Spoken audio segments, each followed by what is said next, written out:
Assalamualaikum warahmatullahi wabarakatuh. Alhamdulillahi rabbil alamin.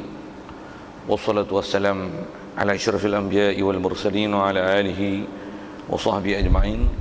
Subhanaka la ilma lana illa ma 'allamtana innaka antal alimul hakim. La haula wa la quwwata illa billahil aliyyil azim. Rabbi shrah li sadri wa yassir li amri wahlul 'uqdatam min lisani يفقهوا قولي. اللهم افتح علينا بفتوح العارفين بك. اللهم اجعلنا من الذين يستمعون القول فيتبعون احسنه. اللهم علمنا مما جهلنا وانفعنا بما علمتنا وزدنا علما نافعا يا رب العالمين. قال الشيخ المصنف رحمه الله تعالى ونفعنا به وبعلومه في الدارين آمين.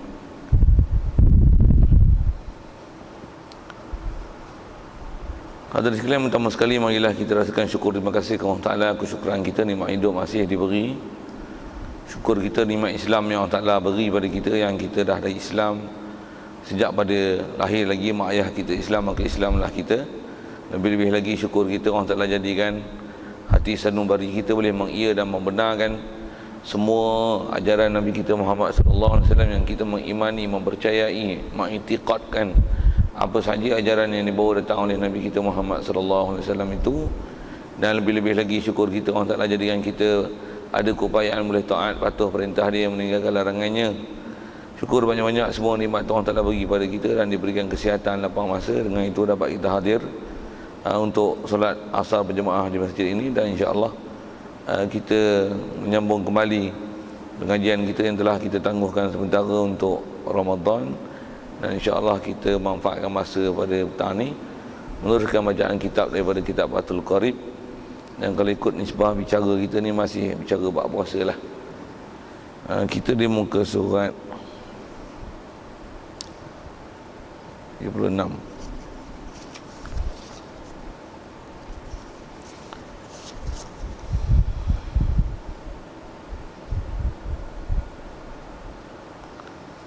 Muka surat 76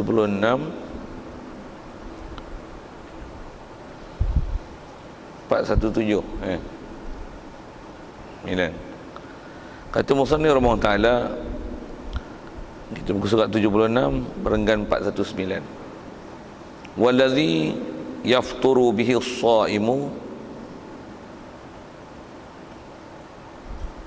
wallazi yuftiru bihi as-saima asyaratu asya'a ahaduha wa saniha ma wasala amdan ilal jawfi al-munfatihi aw ghairil munfatihi kal wusuli min ma'mumatin ila ra'si. Hadirin sekalian, apa nak sambung ni? Kalau ikut kita nak sambung tentang perkara yang boleh membatalkan puasa. Walaupun kita dah selesai puasa Ramadan, macam mana ilmu kita setakat apa yang ada dulu. Jadi yang kita nak sambung ni masih bicara bab Ramadan, walaupun satu kita pernah bicara kalau ikut sikit sebanyak dalam bab yang kita bakal baca ni. Tapi dengan kita baca kitab ni lebih mantap lah. Antara mantap tu kita berkitab, bersandar, ada sandaran, ada tempat ambilan. Kalau orang tanya, insya-Allah rujukan tu ada. Satu kaedah kita mengaji mengikut kaedah-kaedah ulama dulu sekalian. Dia mengajar kita mengaji dengan ada pedoman. Dia tak ajar kita dengan kaedah dengar syarahan balik tu kosong je tak. Kalau ikut nisbah ulama kita ajar ilmu, kaedah ilmu, dia ilmu bita'allum dengan belajar, talaki, berguru, dengar. Lepas tu apa? Setiap orang mestilah ada naskah kitab dia. Itu memang kaedah daripada ulama dulu. Saya ngaji dulu tuan-tuan, Tok Guru selalu sebut gini. Dengar dia kata orang hafiz Quran, hafal Quran, mengaji tafsir pun kitab depan mata robit tulis. Orang mengaji hadis, hafal hadis pun berkitab hadis, tulis, catat. Kita hadis tak apa, Quran tak apa. Fiqh tak erti. Macam profesor sikitlah saya nak sebut tu. Jadi kalau kita ada kaedah belajar gitu salah. Saya saja nak sebut salah tu pasal kadang-kadang orang kita dia tak rasa salah dari segi salah dan silapnya kaifiat cara belajar, khususnya cara belajar agama. Kalau belajar sekolah kebangsaan, tuan-tuan boleh bayang tak? Anak tuan-tuan pergi sekolah, buku teks, buku tulis tak ada, pen, pensel tak ada. Macam mana? Mesti guru komplain, guru besar komplain, jiran komplain, anak pun boleh apa abah ni. Cik nak pergi sekolah takkan nak lenggang kangkung, nak belajar apa? Betul tak tuan? Tuan tak bisa kot buat ke anak gitu. Bagus. Maksudnya cara belajar yang betul. Tapi kita belajar agama tak betul. Itu yang ngaji masjid 30 tahun, 40 tahun ulang alik masjid duk bodoh. Sikit je tuan, saya main ni. Sekali-sekali main bodoh terus. Bodoh tak bodoh tu hal lah. Macam mana pun itulah sikit. Kadang-kadang kita kena berbetul tu, dah kena katok sikit boleh nak perasan benda tu salah. Baik. Jadi yang kita nak sebut ni ialah perkara yang membatalkan puasa, dan apa yang saya sebut tadi ialah dengan kitab rujukan dan ada tempat sedaran. Tambah pula zaman ni tuan-tuan ialah zaman fitrah ilmu. Hari tu lagi pun saya dah sebut benda tu dah lama dah pun perkara ni duk berlaku dalam masyarakat kita. Apa dia fitrah ilmu? Banyak maklumat-maklumat yang tak menepati dengan kaedah yang telah disebut dan disyarahkan oleh ulama-ulama dulu pada kita dengan kaedah yang betul macam mana ajaran Nabi SAW. Kalau kita bicara bab puasa, macam-macam bab puasa, bab akidah. Kalau bab sembahyang, bab sokoban, bab selawat, macam-macam kan. Satu kita ada sandaran ni, dan kita pula kita ulama muktabar yang pakar. InsyaAllah kita selamat daripada fitrah-fitrah ilmu dalam bab tersebut. Baik. Jadi khusus kita nak baca ni, kata dia wallazi yuftiru bihi as-shaima asharatu asya'a. Perkara yang boleh membatalkan dengan perkara tersebut akan orang yang berpuasa. Maksudnya orang berpuasa ni 10 benda ni boleh membatalkan dia. Apa dia? Asyaratu asya'a, ada 10 perkara. 10 perkara ni membatalkan orang buat puasa. Baik. Mana 10 itu?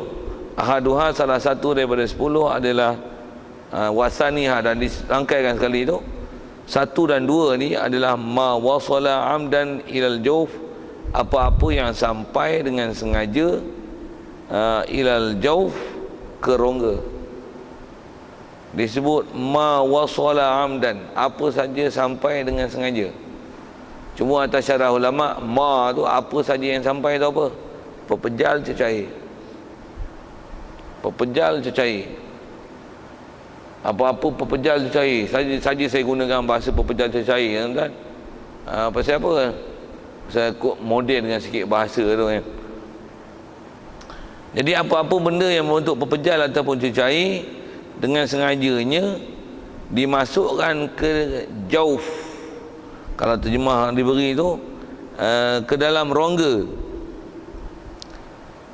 Masuk ke dalam rongga. Jadi umum rongga ni rongga. Anda kena faham rongga. Macam mana pun kita baca perhabis ayat disebut rongga ni, kata dia rongga al-munfatih yang terbuka atau ghairi munfatih yang tak terbuka. Kita yang ni pun antara maklumat yang dah jadi fitnah ilmu dalam bab ni. Okey, pertama kena faham rongga, dan rongga tu disyarahkan sama ada rongga yang terbuka atau tak terbuka. Hari tu pun rasanya nisbah bincang, kita bincang lah cuma dengan bacaan ni. Macam mana kata rongga yang terbuka? Rongga terbuka adalah hidung, mulut, telinga, kubul, dubur. Itu dipanggil rongga terbuka. Rongga tak terbuka apa dia? Dia benda-benda yang istilahnya tak ada terbuka macam ni, tapi istilahnya rongga. Misalnya perut. Sikit saya tanya, perut kita ni dia padu ke kosong kan? Maksudnya dia ada ruang. Tuan-tuan ada pengetahuan am tak bab tu? Tak ada, tak boleh jawab lagi kan? Salur darah kita dia ada rongga ke dia padu macam batang besi pailing, ke dia kosong macam batang kangkung? Cuma dia tak adalah katan-katan macam kangkung tu kan. Ataupun kosong macam batang paip. Jawab. Kosong macam batang paip. Kosong macam batang paip itulah dipanggil rongga. Salur darah ni mana tempat buka dia? Mana ada tempat buka? Jadi dia ghairu munfatih. Mulut terbuka. Perut pun kalau ikut sambung ni terbuka kan. Kubul dubur terbuka. Walaupun dia ada otot jerut dia. untuk memastikan tak ada benda terkeluar melainkan dengan ikhtiar kita. Sikit dengan bahasa-bahasa gitu. Jadi ada istilahnya tu lah, terbuka ataupun wali terbuka, yang tak terbuka. Jadi apa-apa saja masuk ke dalam rongga tersebut batal. Batal lah. Nah, masuk macam mana? Sengaja. Masuk dengan sengaja. Dan saya sebut ni masuk tu apa? Pepejal cecair. Kalau yang masuk tu gas, gas memang duk masuk, tak masuk mati lah kita kan. Gas tak apa. Gas tak apa. Satu di atas kaedah itu, apa-apa masuk ke dalam apa-apa nama rongga. Sikit lagi kalau panjangan tu, bila nama rongga ni, kalau rongga yang memang rongga lah yang duduk dalam, yang tak terbuka tu. Kalau rongga yang terbuka ni, yang menyebabkan batal, selalunya didobekkan dengan istilah anggota yang terbuka ni, anggota yang terbuka atau rongga terbuka ni, dia masuk makanan, minuman tu yang pepejal cecair ke bahagian yang bernama batin. Telinga ni ada zahir batin, lubang telinga ada zahir batin, hidung pun ada zahir batin, mulut kita pun ada zahir dan batin. Jadi zahir yang mana? Kalau mulut ni zahir sebelum makhraj huruf ha, batin adalah menepasi huruf ha. Kita belajar bab tajwid, hamzah, ha, ain, ha, ain, kha kan. Ha itu. Yang kaedah saya ngaji tu guru tu sebut macam mana ha tu. Kaedah dia kaedah kahak. Boleh keluar. Buang. Pasal apa? Itu adalah dah zahir. Tapi kalau duduk dalam tak keluar, maksudnya duduk dalam batin, biar duduk dalam tu. Sikit saya sebut contoh zahir batin. Hidung ni atas dobek ulama tu, korek hidung macam ni tak apa, tak apa. Cabut bulu hidung tak apa, tak apa. Korek tak hidung yang ada kat tepi ni tak apa. Yang tak boleh mana? Yang tak boleh apa yang nama batin. Yang kalau tengok nisbah pandangan mata tak boleh nampak. Yang tu kot. Kalau bahasa lain dalam kitab disebut pangkal hidung tau, tu memang batin betul. Kalau telinga mana? Lubang telinga ni kalau tekat gatal korek macam tu tak apa. Tapi kalau masuk batal. Dan kaedah fiqh, nak batal ni bukan nanti kenyang ataupun menghilangkan dahaga. Yang batal ni ialah aci masuk. Apa-apa masuk. Khususnya zaman kita ni ada kes-kes perubatan misalnya. Nak ubat, nak tengok dalam perut ada masalah apa, okey, antaranya tebuk perut, belah ni, tebuk, masuk. Masuk apa? Kamera. Soal, batal tak puasa? Batal. Pasal tu namanya masukkan sesuatu dalam rongga. Ataupun dia tak masuk ke perut, dia masuk mana? Kut dubur. Buka, ada alat, masuk. Explore dalam perut. Batal. Ataupun masuk ke lubang kencing. Batal. Batal. Jadi yang tu semua adalah dipanggil rongga. Jadi apa-apa yang masuk dalam batin, kaedah atas apa sebut ulama, batal. Batal.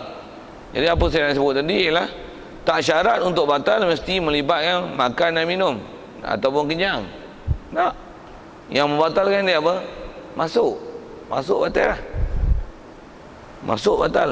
Walaupun bukan melibatkan kenyang ataupun tak kenyang. Kalau nak melibatkan kenyang jadi batal, kita akan kata gini, kalau itu makan sikit tak kenyang tak apalah. Ini jangan bawa pasal. Okey, sikitlah dengan bahasa gitu. Baik, dengan apa disebut macam tu? Membatalkan tu apa-apa yang boleh sampai pada jauf, yang terbuka ataupun tak terbuka. Jadi sikit lagi tahan terbuka tak terbuka tu, ada orang dia kata yang batal ni anggota terbuka saja. Kalau anggota tak terbuka, benda tak terbuka tak batal. Tak, aci nama rongga, dobeknya adalah rongga. Satu kena faham bahasa rongga tu sikit. Satu kalau bahasa rongga ni masuk air saja, benda tu walaupun pernah bahas rasanya, tapi dulu dengan sebut, yang ni nak ambil faham dengan bahasa kitab, rongga tu. Kita masuk hospital, biasanya kaedah perubatan model lah ni, hospitalnya mesti masuk air, betul? Nak masuk air dia mesti cari urat. Betul? Cucuk jarum. Dia cucuk daging ke dia cucuk urat? Urat. Urat ni rongga ke tak ada rongga? Rongga, batal. tahu mana batal? Masuk jarum tu pun batal lah. Pasal apa? Masuk sesuatu ke dalam rongga. Apatah lagi sambung ke air, masuk air, darah apa. Tak sambung, matilah. Kita bukan cerita masalah mati tak mati. Kita cerita masalah masuk tak masuk. Lepas tu sengaja tak sengaja? Sengaja.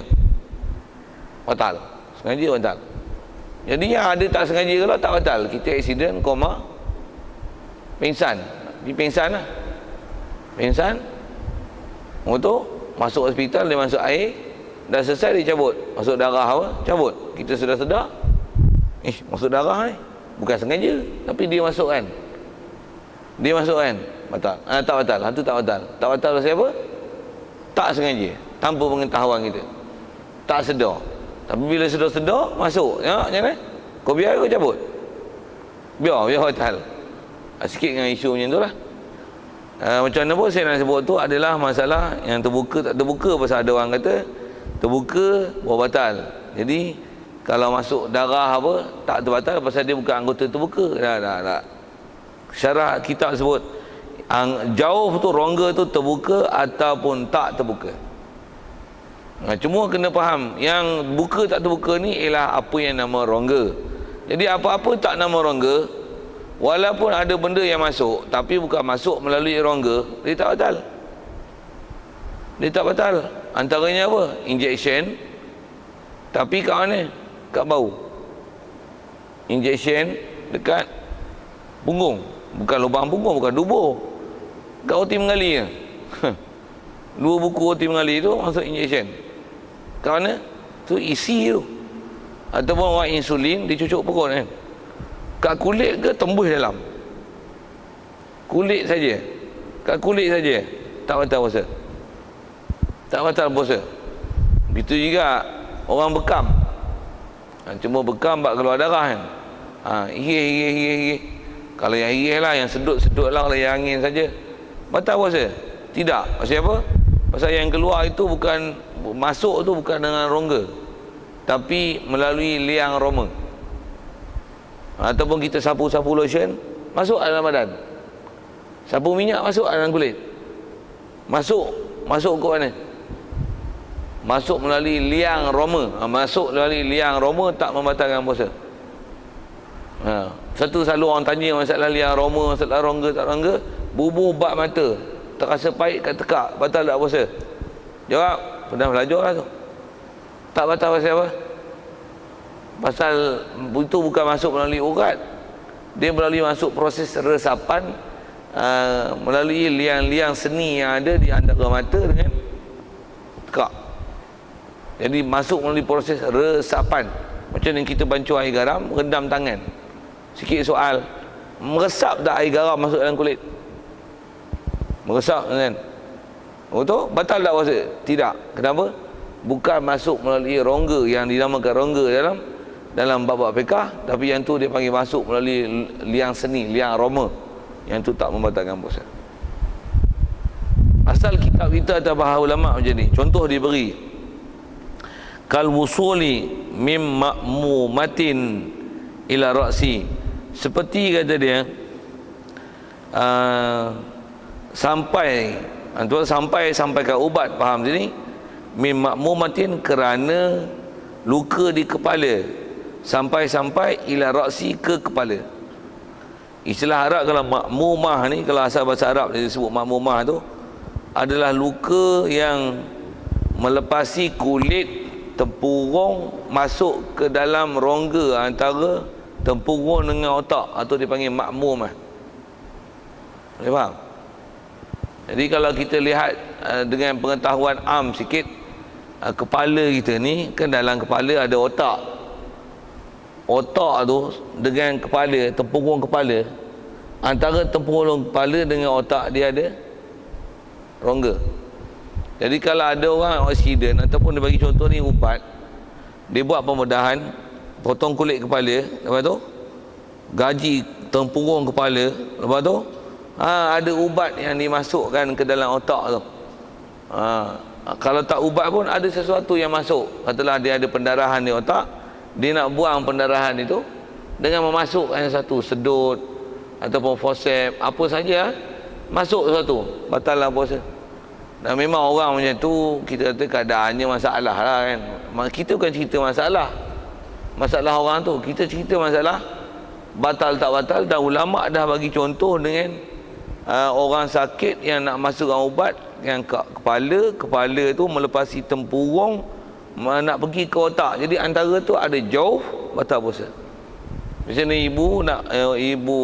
seorang perempuan, ibu mengandung nak bersalin, hamil nak bersalin, tak boleh keluar ikut pintu, kena keluar ikut tingkap. Macam mana nak keluar? Belah. Jadi ada nanti akan sesuatu, tangan ke apa diseluk masuk ke dalam jauh, yang keluar tu suku. Kita bukan cerita masalah keluar, masalah jauh dan masuk melalui jauh. Itu batal puasa. Yang tu yang nak faham. Itu yang nak faham PK. Faham elok-elok, dia tengok ada orang kepala otak sengit syarah macam-macam. Macam mana? Sepak je. Fahaman moden. Ini fahaman contemporary. Moden dah lah. Tuan-tuan dengar sikit saya, kalau tuan-tuan dengar pun saya sebut. Walaupun pernah sebut dah itu. Dia kata apa? Korek telinga, korek hidung, korek lah kata dia. Pasal apa? Bukan jadi kenyang. Bukan makan minum lah tu. Memang makan batal dengan makan minum cara lama dah. Tu pun rasanya saya dah syarahkan. Apa masuk makan, apa masuk minum. Makan ni ialah pepejal masuk sesuatu daripada mulut ke bahagian dalam, melepasi makhraj huruf ha. Itu makan. Jadi apa tu? Sesuatu masuk ke dalam rongga. Itu yang ulama syarahkan macam tu. Minum, cecair yang masuk daripada mulut melepasi makhraj huruf ha. Itu adalah minum. Kalau masuk dalam mulut tapi tak melepasi huruf ha, itu apa? Cecair masuk dalam mulut, itu komo. Sikit bahasa gitulah.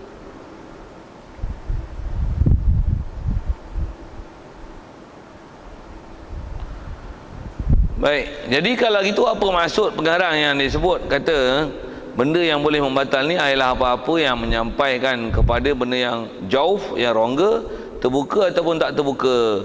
Kata dia wal muradu, dikenaki daripada perkataan pengarang kitab ni adalah imsakus shaimi an wusuli ainin ila ma yusamma jaufan, adalah menahan oleh orang yang berpuasa, ditahan an wusuli ainin, daripada sampaikan satu ain, satu benda. Yang saya model dengan sikit bahasa tu, ain tu apa? Sama ada pepejal ataupun cecair. Pelihara dia daripada sampai ila ma yusamma jaufan, kepada apa yang dinamakan jauf. Kitab sama syarah itu, tuan-tuan buka kitab fiqh mana.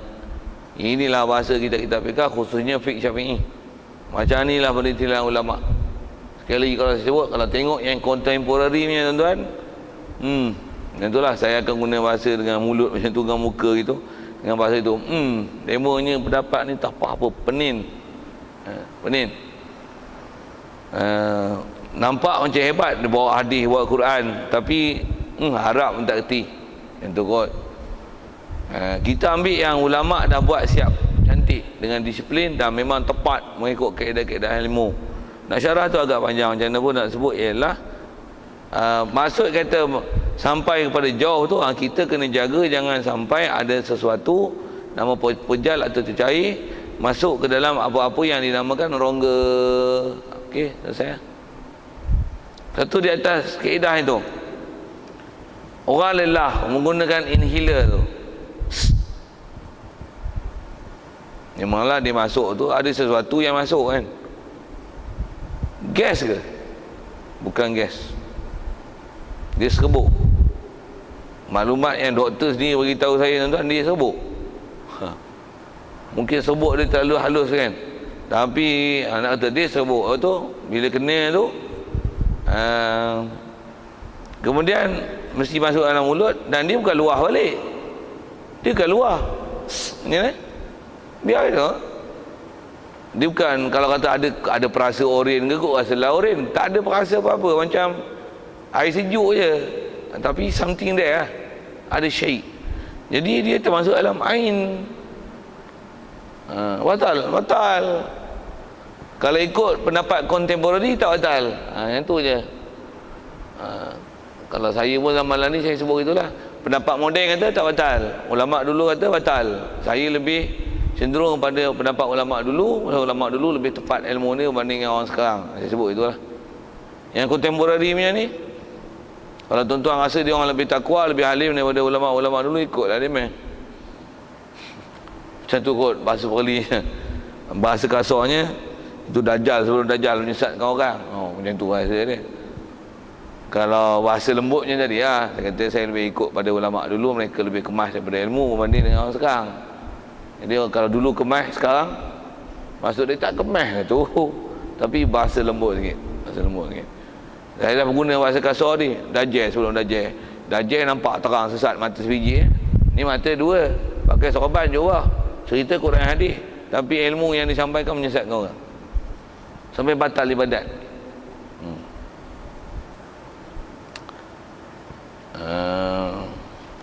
Baik, di atas kaedah tu juga kata yang saya sebut inhaler. Kalau zaman lah ni tuan-tuan, sekali lagi sebut masalah yang contemporary punya. Mereka kalau tuan-tuan perasan lah, kalau Ramadan lepas, kalau yang media macam Facebook, WhatsApp apa ni memang cukup banyak lah. Yang betul pun ada, yang sesat ni pun ada juga. Sebut tak mana, dia kata telah difatwakan oleh Majlis Fatwa ke Majlis Fatwa Dunia, Kesatuan Eropah, apa-apa pertemuan tokoh-tokoh Islam di Casablanca, ada macam tu lebih kurang ayat ni. Bersetuju dan muafakat mengatakan bahawasanya benda yang membatalkan puasa adalah makan, minum dan jima di siang hari. Ada pun selain daripada itu, maka berikut disenaraikan apa dia dalam kaedah perubatan, ini adalah tak membatalkan puasa mengikut perjumpaan mereka di tempat tu. Dia senarai lah. Saya tak tengok angka berapa tu yang akhirnya, tapi rasanya dekat 40 senarai. Apa dia? Ubatan, cara berubat yang disebut itu adalah tak membatalkan. Antaranya disebut tu lah, masukkan alat melalui kubul dubur, pakai inhaler, tak batal dia. Tak betul lah. Anak saya nak sebut tak betul tu. Jadi salah lah.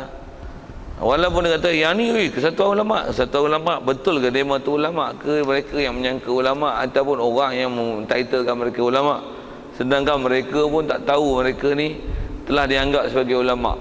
Tu buat keputusan. Tak, salah tu. Kalau dengan kaedah ulama dah ajar pada kita yang mana betul, fahaman tu salah. Kalau kita lihat dengan jibak hadis, yang ni syarat Rasulullah mana kata, dia kata bila mati seseorang alim, tak ada orang nak ganti, dia akan sebut macam ni, hatta iza lam yubqi aliman, sehingga satu tahapnya orang Ta'ala tak tinggal pun orang alim di kalangan kita. Waktu ittakhadhan nasu ru'usan juhalan, manusia akan melantik orang-orang yang jadi pemimpin dan ketua, sedangkan dia ni juhal, maksudnya bodoh gilanya Pak Agama. Lepas tu buat apa? Fasu'ilu, mereka ditanya. Lepas tu tak kata wallahualam, tak kata tak kerti. Itu fasu'ilu faftau, terus bagi fatwa bighairi ilmin, dengan tanpa ilmu. Mereka ni apa? Fadallu wa azullu, mereka ni sesat dan mereka menyesatkan orang lain. Yang tu kot sekali lalu sebut ke hadis itu tentang adanya fenomena akhir zaman yang macam itulah. Macam mana buat asal kita sebut adalah nak memahamkan pada jauh tak jauh. Jadi atas kita sebut ni inhaler yang perubatan moden itu, sedikit kalau kita amati benda macam ni, kalau saya tuan-tuan mesti bagi jawapan betul. Tapi bagi hujah yang tu adalah kaedah nak lawan hujah orang yang kata tak batal puasa dengan sebab pakai inhaler tu. Dengar saya buat. Orang yang puasa lepas tu diisap rokok, batal tak puasa? Isap rokok batal? Kenyang? Tak ada siapa kata isap rokok kenyang tuan. Siapa kata memang bodoh gila punya.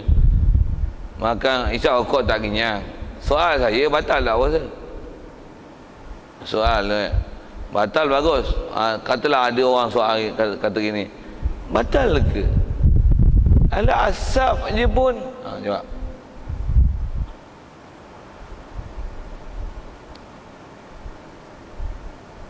Kalau tuan-tuan jawab batal tu dah betul lah. Tujuan saya sebut ialah kalau terhisap rokok batal, inhaler tu batal lah.